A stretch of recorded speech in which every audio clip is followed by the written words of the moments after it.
O que eles não sabiam é quem era Jesus, o chefe dos crentes. Jesus está bem lá, ensinando a turminha, fazendo um discipulado. Quando de repente jogaram a dona, seminua, falaram: aí Jesus, dona foi pega em flagrante. A lei nos mandou que taca a pedra nela, mas o senhor, o que o senhor fala? Jesus não falou nada. E aí o pessoal falou: fala Jesus, fala Jesus, fala Jesus. Aí ele levantou e falou assim: aí gente, fala uma coisa para tu. Então a filha tacar a pedra nela? Então aquele que não tem pecado dá a primeira pedrada, porque a lei do Moisés, que eles estão embasados, diz que só podia tacar pedra, o povo só podia tacar depois que as testemunhas oculares apedrejassem. Então eles que viram, tinha que dar a pedrada. Eles tacavam a primeira, não podia ser uma testemunha só, e aí o povo depois vinha e matava. Só que Jesus disse: atire a primeira. Ele não está falando com todo mundo, está falando com quem viu. E aí ele disse: atire a primeira quem não tem pecado. Baixou e voltou a escrever. Aí o furdunço aconteceu, porque todo mundo se conhecia, ficou um olhando para o outro, esqueceram da mulher adúltera e ficaram olhando para as testemunhas oculares. Não vai tacar não, irmão? Taca a pedra, pô. Eu vou tacar depois de tu, porque eu não vi, mas tu viu. Ele falou: eu vi, mas escutou o que ele falou? Não pode ter pecado.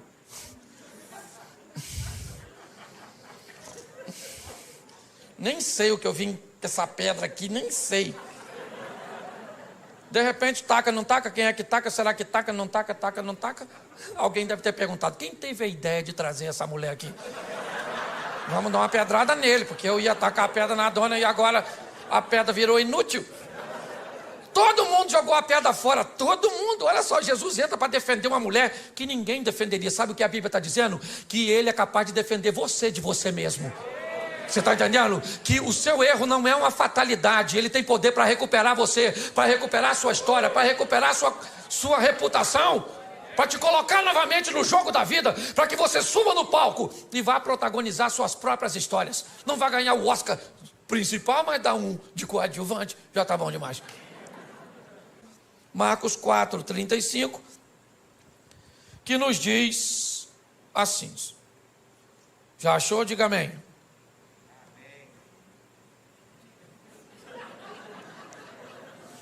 Vocês estão rindo de quê? É só para achar.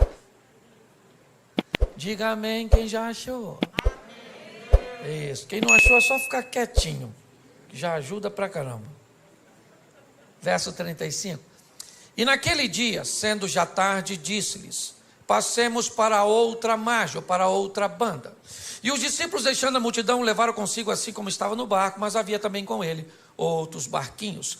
Levantou-se um grande temporal de vento, de maneira que as ondas subiam sobre o barco, e ele já quase se enchia, e ele estava deitado na popa do barco, sob uma almofada. Despertaram, dizendo: mestre, mestre, não se te dá que pereçamos? E ele, despertando, disse ao vento: cala-te. Disse o mar: aquieta-te. O vento se aquietou e houve grande bonança. E disse: por que sois tão tímidos, ainda não tendes fé? E sentiram um grande temor, e diziam uns aos outros: mas que é este que até o vento e o mar lhe obedecem? Versículo 1 do capítulo 5. E chegaram na outra banda, na província dos Gadarenos, dos Gezerenos, não sei como é que está a sua tradução. Feche os seus olhos e não feche sua Bíblia.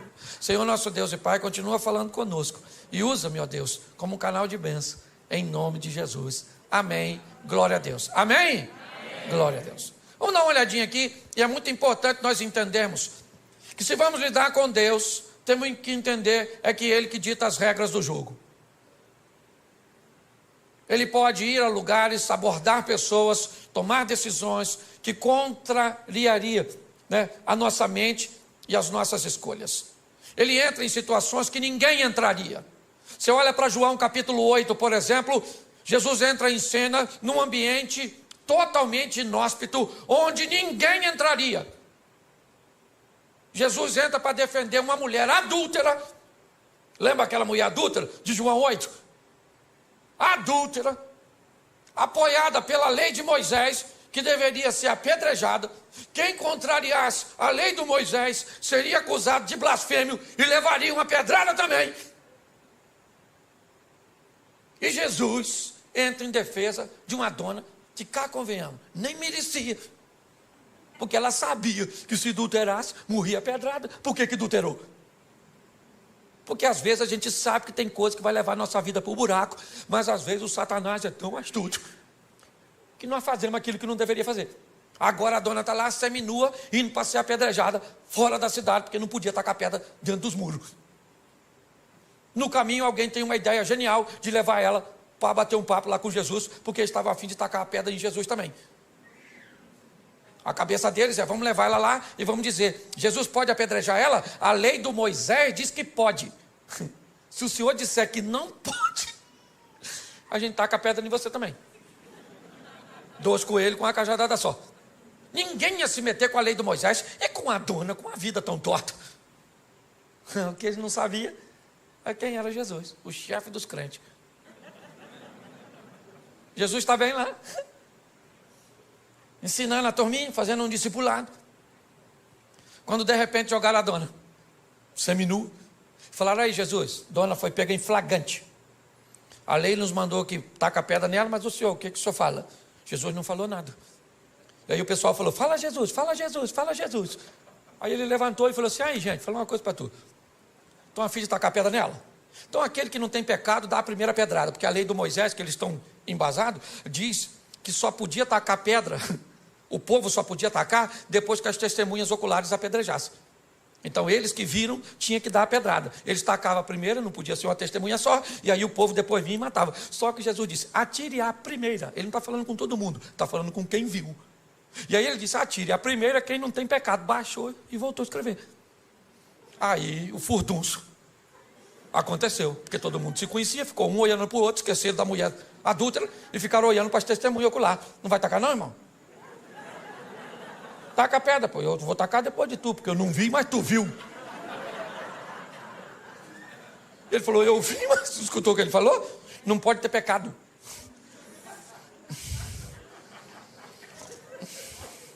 Nem sei o que eu vim com essa pedra aqui, nem sei. De repente, taca, não taca? Quem é que taca? Será que taca, não taca, taca, não taca? Alguém deve ter perguntado: quem teve a ideia de trazer essa mulher aqui? Vamos dar uma pedrada nele, porque eu ia tacar a pedra na dona e agora a pedra virou inútil. Todo mundo jogou a pedra fora, todo mundo. Olha só, Jesus entra para defender uma mulher que ninguém defenderia. Sabe o que a Bíblia está dizendo? Que ele é capaz de defender você de você mesmo.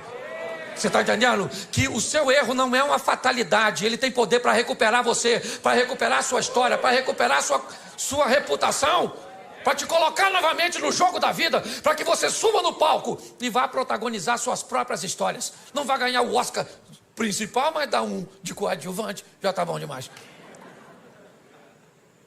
Todo mundo jogou a pedrinha fora, todo mundo.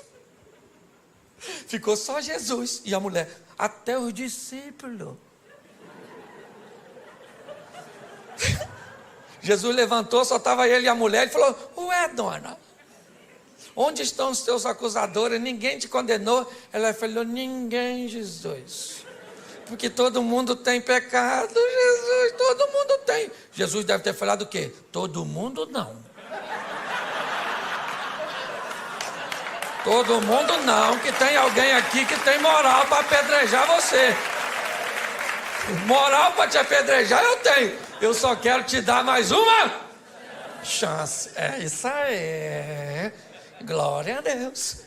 Então Deus está querendo usar você para mudar a história das pessoas que estão ao seu redor. Os discípulos não estão entendendo o que Jesus quer fazer no meio de pecador. O que ele quer fazer do outro lado? Já era tarde, já estava escurecendo, o discípulo já estava cansado. Marcos utiliza um advérbio de tempo, e sendo já tarde, Jesus falou: eu quero ir do outro lado. Fazer o quê? Quero ir. Mas o que é? Tem um pequeno grupo? Tem nada. Eu estou a fim de dar um pulinho lá do outro lado. Vamos embora. Botou a turma dentro do barco e foi. Ele e os discípulos, que não estavam entendendo nada, porque às vezes é assim. Você tem que entender que com Jesus, ou você obedece, ou você se lasca. Você quer ver? Tem 2 soldados. 2 soldados aqui em pé. De repente, um comandante diz assim: no chão! Aquele que obedece, se joga no chão. Tem aquele outro que diz: no chão por quê? Está acontecendo alguma coisa. Já morreu, o tiro já bateu nele, já pegou. Com Deus, querido, você obedece primeiro e pergunta depois. É assim. Então deixa eu falar. Todo mundo enfrenta dificuldade, sim ou não? Sim ou não? Então, querido, não tenha medo da tempestade, não, deixa ela vir. Cristo disse assim, ó, eu venci, vocês vão vencer também. Então não tenha medo do que vai encontrar no percurso. Você tem que ter força para lutar. Para com essas palhaçadas de, acabou. Pastor, me desiludi com o meu namorado, não quero mais saber de homem. O homem é tudo igual. A senhora nem conhece os homens tudo do mundo, já está falando que é tudo igual. Então a senhora está muito rodada, entendeu? Mas não, o que é? Um trauma faz com que pessoas interrompam a sua caminhada.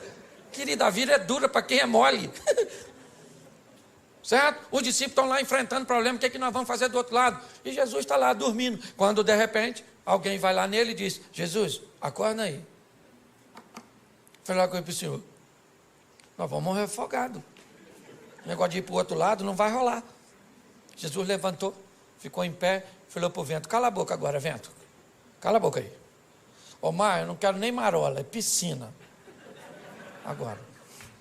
Aí ficaram olhando um para cá do outro. Falou, quem é esse que até o vento e o mar lhe obedecem? Os discípulos estão querendo saber o que é que eles vão fazer do outro lado. E o que Jesus quer?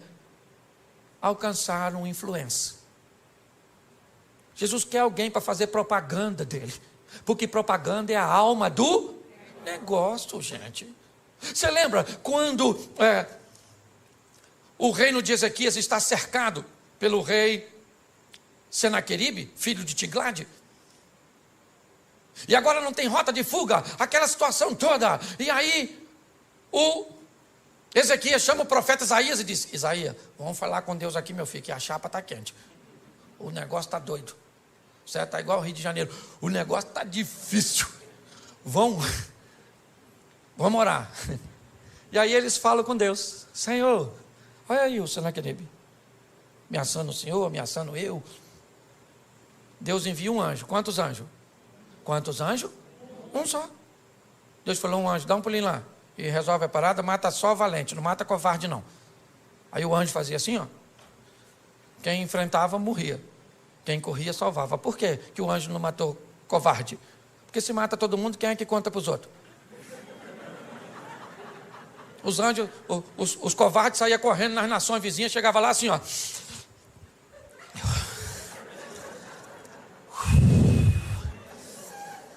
Aí Ezequias não tem dinheiro, não tem exército. Mas tem um anjo lá, meu filho, exterminador do futuro. Um anjo, rapaz, o anjo mata tudo, irmão. Mata tudo. E alguém deve ter falado, um anjo só? Ele disse, irmão, se tem dois eu não saio vivo. É ou não é verdade? E aí todas as nações vinham a Ezequias e diziam assim, Ezequias! Falei para Senaqueribe não mexer contigo. Falei, Ezequias não é a casa, Ezequias é um homem direito. Certo? Olha só. Deixa eu falar uma coisa para você. As adversidades, elas vão vir? Sim ou não? Sim ou não? Mas nós vamos vencê-la. Se prepare, querido. Não reclama não. Os problemas vão vir sim. E é em meio aos problemas que nós vamos ver a manifestação da glória do Senhor. Os discípulos estão amedrontados ali, quando de repente Jesus repreendeu tudo e eles chegaram do outro. Aí acabou, desceu do barco. Eu imagino a felicidade. Nossa, graças a Deus. Quase que fundou, hein, Mateus? Você sabe nadar, Mateus? Você é cobrador de impostos? Nem sei.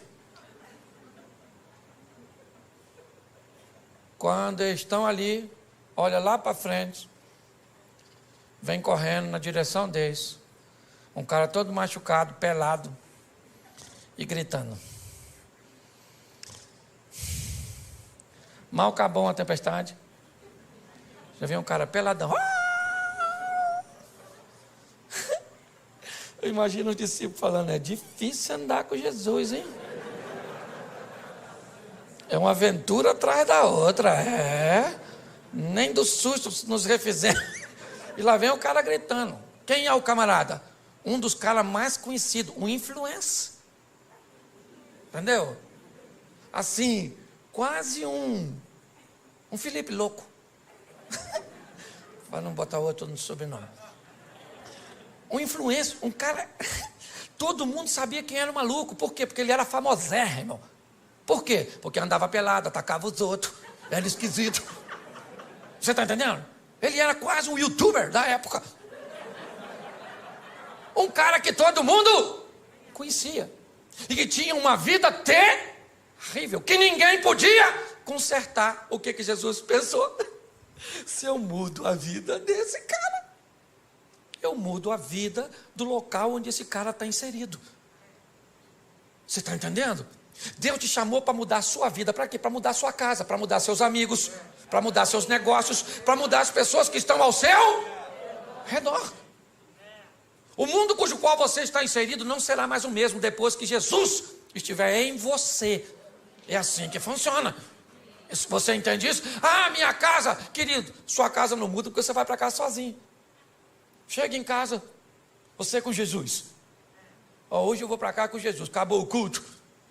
O Jesus vai comigo. Chega em casa, vai num canto. Falei, Senhor, chegamos aqui, ó. Ambiente inóspito. Os inimigos estão espalhados. Um está deitado ali no sofá, os outros estão dentro do quarto. Tem uma sogra morando lá nos fundos. Então está tudo dominado. E você vai lá dentro da sua casa, querido, e diz que agora aquele ambiente pertence ao Senhor dos Exércitos, que ali é morada dos anjos. Vai no travesseiro daqueles filhos seus, você tem vontade de entregar eles para o Estado Islâmico. Os meninos rebeldes. Bota uma unção lá naquele travesseiro e profetiza que aquele menino pertence ao Senhor, que a vida dele vai mudar. Vai no travesseiro daquele marido da senhora. Só não sabe onde estava com a cabeça quando disse sim. E vai lá e diz, Senhor, é ruim, mas é meu, muda. Chega na sua empresa.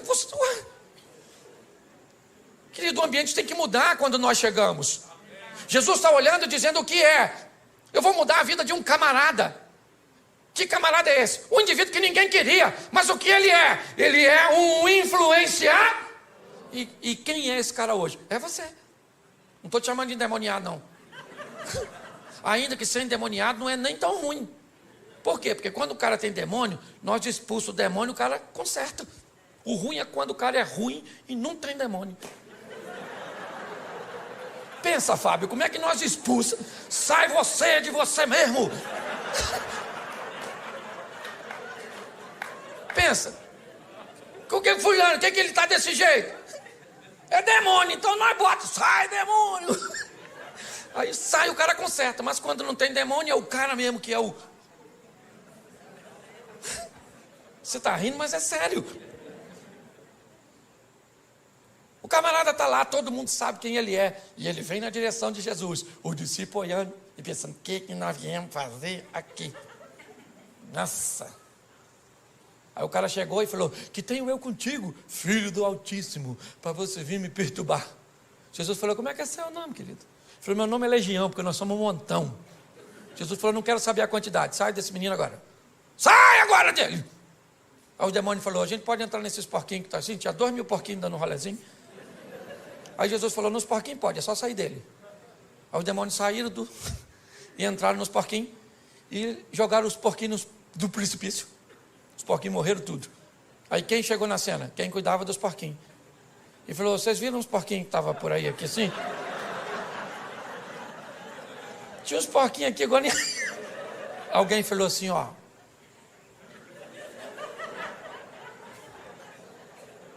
O matador de porquinho é aquele lá, ó. Só que agora, preste atenção, o cara que tinha demônio estava vestido, estava limpo, estava são e estava conversando. Esquece os porcos. Tem um homem ali que ninguém podia fazer nada por ele e que agora esse homem está transformado. E aí o pessoal vai para a cidade e diz, sabe o maluco? Não é mais maluco. Sabe o pelado? Não é mais pelado. Pare e pense. Olhe bem. A notícia chegou lá que tinha um camarada com a vida totalmente contrária, que ninguém nunca pôde fazer nada por ele. E esse indivíduo era conhecido. As pessoas, quando o viam passar na rua, sabiam quem ele era. As pessoas sabiam que ele era uma ameaça para a sociedade. As pessoas sabiam que ninguém queria se relacionar com ele. Ele era um vivo, vivendo com mortos, pois ele morava nos sepulcros. Ele se feria, ele gritava, ele atacava pessoas. Ele era basicamente um irrecuperável. E de repente Jesus chega naquela região onde não tinha um crente, onde nenhum de seus discípulos tinham condições de desempenhar uma função de sucesso. E Jesus enfrenta uma tempestade, a incredulidade dos discípulos, a hostilidade do povo daquela região, simplesmente para ter um encontro com um homem que nós não sabemos nem o nome dele, porque às vezes o estilo de vida acaba se complicando tanto que o que nós recebemos sobre nós é um título pejorativo. É o caloteiro, o mentiroso, o fofoqueiro, o promíscuo.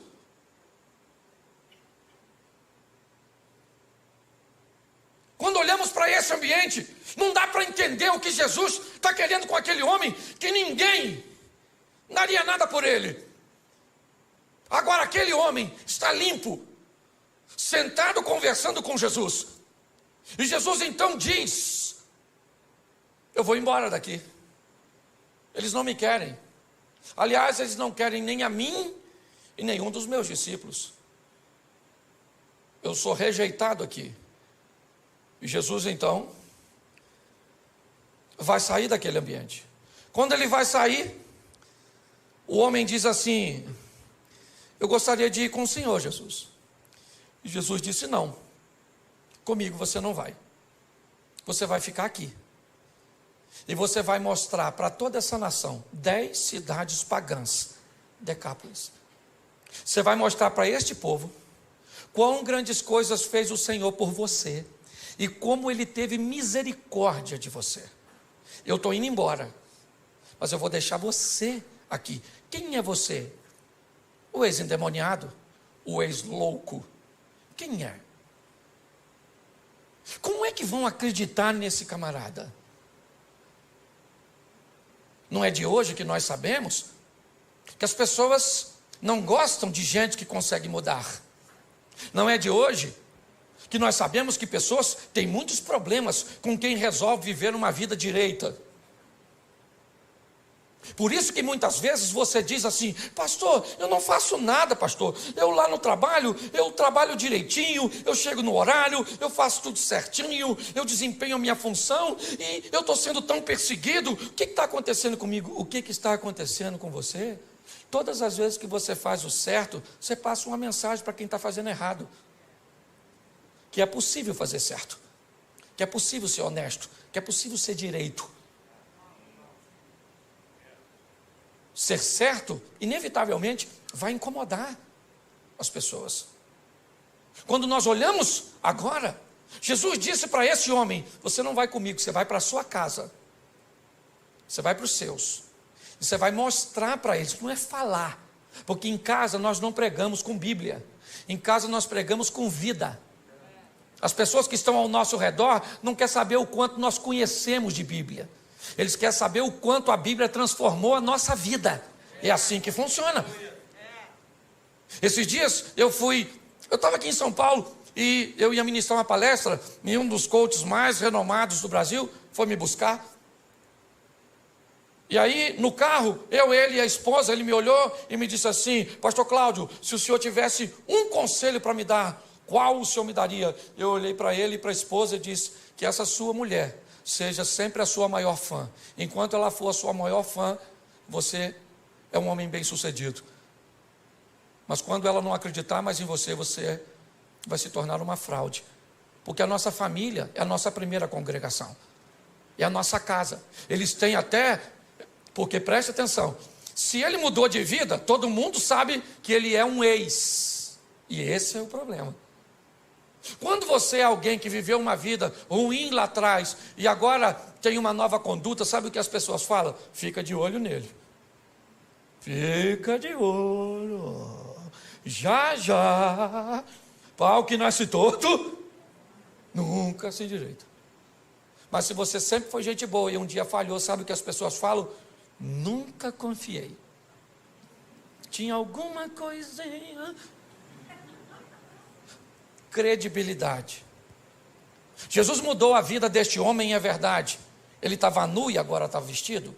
Ele era um louco e agora está são. Ele era um perigo à sociedade e agora está oferecendo perigo para as estruturas do inferno, porque ele chega naquele local com o poder de Deus. Mas quem é que vai dar crédito para ele? Quando você vai começar uma nova vida, aprenda que um período vai ter que ser gasto com um descrédito de gente que não vai acreditar que você mudou, porque você tem passado, e nós não podemos mudar o passado de ninguém. Isso aqui não tem a ver contigo, Xavier. O que nós podemos é influenciar futuro. Amém? Quando o Eliseu manda a viúva pedir vasos emprestados, não interessa o que tinha no vaso, é vaso vazio. Se tinha cachaça, se tinha homossexualidade, se tinha violência, não interessa o que tinha. O que interessa é o que vai ter agora. Entendeu? Esvazia o vaso e deixa que eu enche, eu coloco unção, e agora ele vai ter uma nova finalidade, vai ser cheio de mim e não do mal que estava antes. Então Jesus olha para esse indivíduo e vai devolver a ele. Quem aqui jogou bola de gude quando era aquelas bolinhas de gude? Nossa, legal. Você lembra quando você perdia tudo? O que você tinha que fazer? Sair da brincadeira, não era? Mas aí você tinha um amigo que te emprestava umas 3 bolinhas. E com essas 3, você voltava para o jogo. Jesus está dizendo para você hoje: você jogou seu crédito fora, sua credibilidade no seu casamento, para com seus pais, para com seus filhos, para com o comércio, para com a vida cristã, você jogou fora. Mas hoje eu vou devolver você ao jogo. Eu vou colocar crédito para que você possa ingressar novamente e mudar seu futuro. Você está conseguindo entender? Nós precisamos entender isso. E a maturidade. Esse homem, ele vai reconstruir a sua credibilidade. Imagine ele chegando em casa, depois que encontrou com Jesus, e o pessoal falando: olha ele aí, quem é? Nossa, confusão. E ele chega em casa, pensa: vestido, gente, tão bonitinho. E ele falando: bom dia, família. E o pessoal olha mesmo, grita de novo, arranca a roupa. Porque depois da credibilidade, o próximo passo, sabe qual é? A desconfiança. O pessoal fica olhando para a gente desconfiado, não fica? Mudou mesmo, mudou mesmo, mudou mesmo. Mudou nada. Quer tomar um negocinho, não? Hã? Hein? Mudou nada, mudou nada. Isso aí é fogo de palha. Já está na vida antiga. Pois é, querido. É um grande desafio ter que lidar com essas situações, com desconfiança. Desconfiança. É assim. Isso faz parte da nossa reintrodução nesse jogo. Deixar esse velho homem para trás e tudo aquilo que todo mundo tem passado. Todo mundo tem passado. Todo mundo tem passado. E louvada seja Deus por isso. Ninguém aqui tem direito de falar do outro. Tem? Fala. Ninguém aqui tem não, querido. É um grande desafio. Eu lembro, no começo, até fui falar com uma irmãzinha que foi falar comigo ali, como é que as pessoas desconfiavam no começo do meu ministério, por eu pregar desse jeito assim, extrovertido, fazendo os outros rir. Deu uma confusão no meio evangélico. Ah, esse pastor é um palhaço. Quem já escutou isso, levanta a mão, por gentileza. Aí, tá vendo como é que me fere até hoje? Você é um animador de auditório, um palhaço, não tem conteúdo. Escutei tudo isso. Sabe o que eles falavam? Já está envolvido no escândalo. Porque isso é um irreverente. Só porque eu sou bem-humorado. Isso sou mesmo, que dane-se. Tem gente que diz que veio para esse mundo para sofrer. Sofrer é verbo. Falei isso aqui já. E verbo só faz sentido se for conjugado. Então para com esse negócio de sofrer. Se conjugar o verbo, pelo menos não conjuga na primeira pessoa. Na segunda pode. Eu não sofro, mas tu sofre. Nós não sofremos, vós sofreis, eles só. Aprenda uma coisa: se você não precisa da aprovação de algumas pessoas, por que vai se importar com a crítica delas? Você tem que saber quem você é. Estão querendo roubar a sua identidade, é isso? Causando caos na sua mente. Quando eu olho para esse texto, o que eu vejo? Eu vejo a desconfiança, sim, porque ela existe para todos nós que estamos reconstruindo a nossa credibilidade. E depois disso que vem a consistência. Quanto tempo isso dura? Eu já estou 29 anos no caminho do Senhor. Você nunca viu meu nome envolvido em escândalo. Eu tive um problema uma vez, que eu falei uma besteira, mas pedi desculpa. Também não sou perfeito. Certo? Mas eu não tenho. O pessoal ficava esperando o dia que eu fosse cair, mas nada. Meu pai casou 8 vezes, eu casei uma só. E vou com a minha mulher até o fim, em nome de Jesus. Ou na alça, ou no caixão. De preferência, quero ir na alça, para ela não sofrer com o meu falecimento. Na verdade, eu gosto tanto dela, que eu não quero assim, ver ela chorar no meu sepultamento. Eu estou mais preparado para chorar no dela. Entendeu? Se mostrar isso para ela depois, acabou o casamento. Não. Mas deixa eu te falar. O tempo foi passando. E aí, sabe o que acontece? A reputação vai se consolidando. E aqueles que te perseguiam começam a te defender. Agora é um homem de Deus. Agora é uma mulher de Deus. É assim que funciona. Aqueles que te perseguiam às vezes no trabalho, agora chega perto de você e diz assim: como é que está aquela igreja lá que você frequenta mesmo? Como é que é o nome? Aí você fala. Aí ele diz assim: quando são as reuniões lá? Aí você diz, aí ele vem no cantinho assim e diz: leva o nome da minha família aqui, escondidinho assim para ninguém ver. O que é isso? Isso é Deus consolidando e mostrando que aquilo que Ele fez na tua vida está mudando a vida das pessoas que estão ao seu redor. O evangelho verdadeiro, ele não muda só a nossa vida, ele muda a vida da nossa casa. As pessoas têm que querer ver, porque aquilo que ele faz em você instiga. E quanto maior a intimidade, mais coisa ele pode fazer. Gente, se tem uma passagem bíblica que me confunde, eu falo para você, é o tal do Lázaro. Olha, quanto maior o relacionamento, pastor, mais coisa, mais difícil Deus pede dos crentes.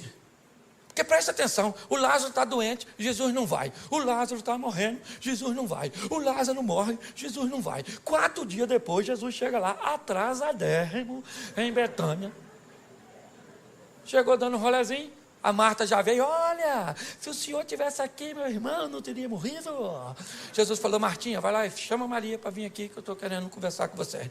Aí Marta foi lá e falou: ó, para Maria, vamos lá que Jesus está te chamando. Aí veio a Maria com a mesma ladainha: ah, se o senhor tivesse aqui, meu irmão não teria morrido. Jesus deve ter falado: querido, até para tu falar, tu é retardatária. Isso tua irmã já falou, fica quietinha.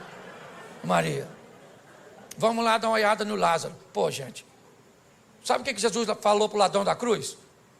No dia que o ladrão morreu? Ainda hoje estarás comigo no paraíso. Se Lázaro com 4 dias de morto, está onde? No paraíso, maneirão lá, feliz da vida. De repente escuta uma voz: Lázaro.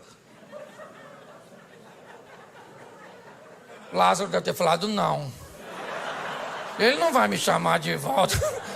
Não, isso não é coisa que pede. Lázaro! Sabe o que Lázaro deve ter falado para o anjo? 4 dias, vim passar só o carnaval aqui, na verdade. Só um feriado aqui, já estou voltando. Quanto maior for sua intimidade com Deus, mais coisas estão. Você quer viver o incrível com Deus? Quem quer viver o incrível, sensacional, o extraordinário? Então, querido, é intimidade. É assim que tem que ser. Esse cara está vivendo o incrível. 2 anos e meio depois, nós vamos sair de Marcos 5 e vamos para Marcos 7, versículo 50, por aí, finalzinho do Marcos 7. Jesus, 2 anos e meio depois dessa primeira visita, ele volta a Decápolis, pelas terras de Tiro e de Sidom, e em Decápolis ele vai fazer a segunda multiplicação dos pães. Quando Jesus chega em Decápolis, Quando Jesus chega em Decápolis, tem 4.000 homens, sem falar mulheres e crianças, para ouvi-lo. Pergunto eu para você, quem Jesus deixou em Decápolis para falar sobre ele e para mostrar sobre ele?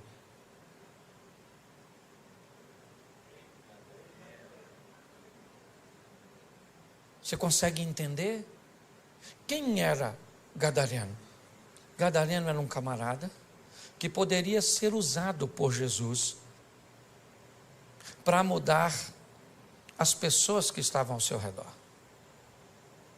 Cada um de nós temos o nosso grupo de influência. Se ele é grande, se ele é pequeno, isso não é o que está em questão. O que está em questão é que o ambiente que eu estou inserido, ele vai mudar. Por quê? Porque o Evangelho está em mim. E o Evangelho, ele traz mudança, ele traz transformação. É assim que funciona. Na vida eu preciso definir se eu sou termômetro ou se eu sou termostato. Um termômetro é um aparelho usado apenas para medir a temperatura do ambiente. Um termostato é um aparelho que diz a que temperatura o ambiente fica depois que ele chega. É muito importante nós entendermos isso. Nós estamos inseridos na nossa rede de relacionamento, eu tenho a minha, você tem a sua, e provavelmente eu não sou capaz de transformar a sua, porque essa não é a minha função, essa é a sua função. O que precisamos é permitir que esse Evangelho mude a nossa vida, mude a nossa história, porque o povo já está farto de palavras. O que o povo quer ver é mudanças. Você sabe que um dos maiores inimigos da expansão do Evangelho é o mau testemunho de algumas pessoas que se dizem andar com Jesus?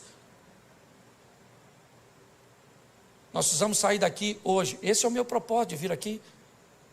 Foi isso que Deus colocou no meu coração. De fazer com que você saia realmente para casa com uma visão missionária. De transformar vidas. E como já foi dito aqui, não simplesmente de fazer um novo convertido, mas de fazer um discípulo, de ensinar as pessoas o que é relacionamento com Jesus, porque um convertido, ele normalmente já fica satisfeito com o que alcançou, sua salvação. Um discípulo não, ele vai atrás de outras pessoas, ele vai, não interessa, e presta atenção, quanto pior for a pessoa, vai atrás dela, porque a mudança dela vai causar um grande impacto. Agora Jesus volta. Eu fico imaginando, quem vem aí? Jesus? Não. Quem é que está chegando em Gadara? Por que nós devemos vê-lo? O que ele tem? Cara, o homem que está vindo aí, ele é o camarada que fez aquele indivíduo mudar de vida. Aquele cara que era famoso porque andava nu, atacando as pessoas, desequilibrado, ele mudou. Mas como ele mudou? Ele mudou porque Cristo mudou a vida dele. As pessoas estavam interessadas em ver Jesus e também olhar o indivíduo que outrora vivia nu. Se você lembrar da passagem de Lázaro, voltamos a ela. As pessoas vinham de longe para ver Jesus, mas para ver também Lázaro. E muitos queriam matar Lázaro de novo, porque as pessoas estavam acreditando em Jesus por causa de Lázaro. E Lázaro não estava nem aí. Só deve ter falado com Jesus. Se matar agora, por favor, me deixa quieto. Você consegue entender isso? Então hoje sabe o que acontece? Primeiro, nós estamos sofrendo porque as pessoas não nos aceitam, porque isso, porque aquilo. Eu não estou nem aí. Vai para a internet ver o que as pessoas falam de mim. Esse dia disseram que eu sou o anticristo. O senhor prega desse jeito, o senhor deve ser o anticristo.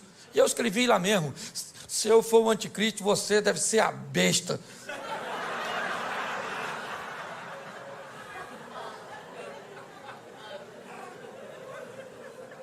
Você está rindo?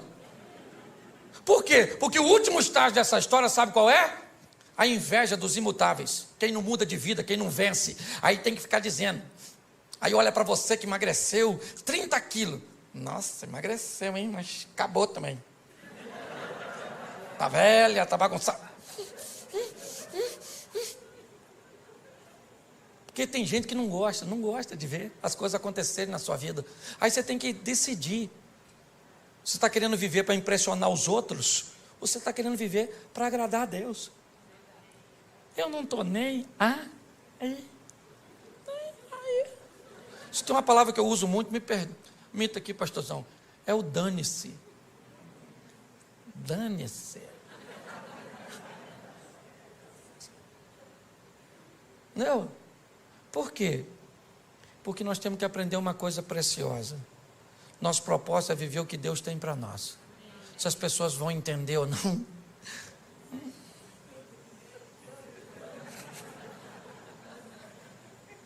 Certo? Nós vamos viver. Então pare de ficar abatido. Descubra o que Deus quer fazer através de você na sua rede de relacionamento. É assim que funciona. E você vai ver que a sua vida vai ficar mais fácil. Quem imaginava que aquele indivíduo seria um evangelista tão poderoso? Ninguém. Se você estivesse lá, você o escolheria? Provavelmente não. Mas ele escolheu. E muito mais do que ter escolhido aquele homem, ele escolheu a mim e a você, acreditando que nós também podemos mudar o ambiente cujo qual nós estamos inseridos. Sai daqui hoje, leve Jesus para sua casa, para sua família. Leve mesmo, mas fala para o mundo espiritual. Chega dentro de casa e diz: Jesus está aqui. Chega na empresa, chega para o seu casamento, chega para os seus filhos. É assim que funciona. E o ambiente vai mudando. Posso ouvir um amém? Amém. Você pode ficar de pé?